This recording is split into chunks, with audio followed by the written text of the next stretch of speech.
इस राज्य का नेतृत्व ऐसे हाथ में रहा, हमें अफसोस के साथ भी कहना पड़ता है उपाध्यक्ष महोदय कि व्यक्तिगत महत्वाकांक्षा और अवसरवादी राजनीति के पोषक के हाथ में यह नेतृत्व चला गया और जब जब बिहार में विकास की रफ्तार पकड़ना चाहिए तब तक व्यक्तिगत महत्वाकांक्षा इस विकास के पथ पर आता रहा। महोदय, मुझे तो इस बात का अफसोस है कि श्री नीतीश कुमार जी जिस दल का लंबे वक्त से नेतृत्व कर रहे हैं बिहार की सरकार में, अपने बूते आज तक वो सरकार नहीं बना पाई और केंद्र में प्रधानमंत्री के रूप में जो महत्वाकांक्षा जो समय समय पर इनकी जगती है, जो 2013 में भी जगी और 2022 में भी जगी है। महोदय,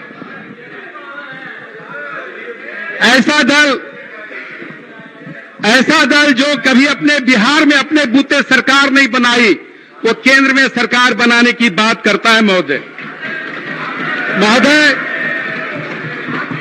महत्वाकांक्षा रखना खराब बात नहीं है। राजनीतिक जीवन में कई महत्वाकांक्षाएं होती है, लेकिन जब महत्वाकांक्षा और सत्य एवं व्यवहारिकता की कसौटी पर कसे बिना जो महत्वाकांक्षा पाली जाती है, वह केवल घातक ही नहीं होती है बल्कि लोकतंत्र के जड़ को और जनादेश को भी हिलाने का काम करती है। महोदय, मैंने आपको पहले भी बताया कि 2013 में इसी प्रकार की महत्वाकांक्षा जागी थी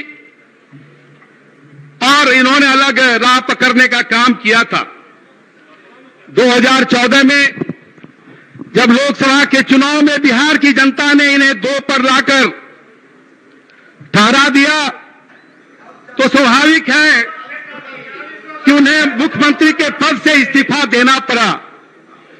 यह इनके बाजू में की ताकत नहीं थी, वो लोकसभा के चुनाव में अपने हैसियत से सीटें ले आते और उसके बाद महादलित का बेटा जो बिहार का सम्माननीय मुख्यमंत्री रहा है श्री नीतीश कुमार जी ने उन्हें मुख्यमंत्री बनाने का काम किया था। हम सबों को भी लगा था कि महादलित का बेटा आज बिहार का मुख्यमंत्री बना है, लेकिन जिस तरीके से उन्हें सत्ता से च्युत किया गया, मुख्यमंत्री पद से हटाया गया और नीतीश कुमार जी स्वयं मुख्यमंत्री के पद पर बैठ गए। महोदय, और 2015 में महागठबंधन के तहत राष्ट्रीय जनता दल से इन्होंने हाथ मिलाया।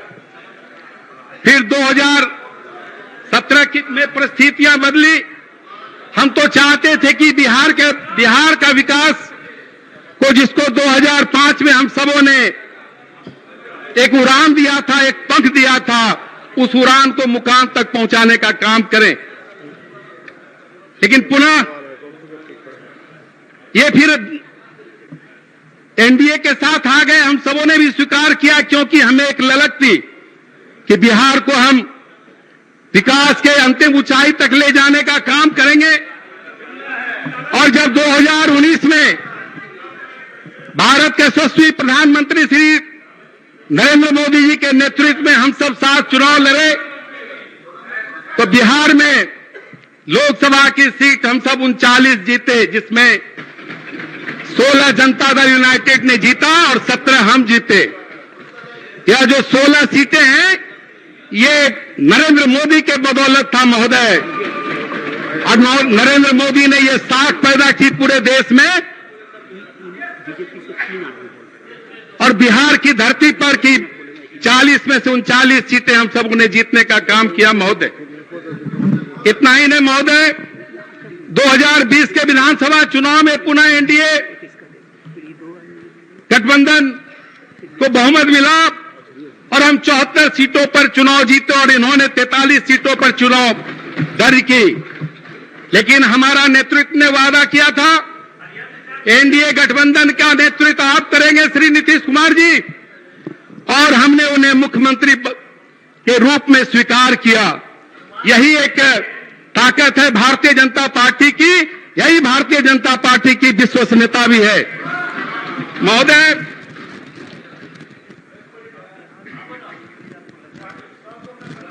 महोदय, हम सब एक कार्यक्रम के तहत 2020 में एनडीए की सरकार बनाए थे।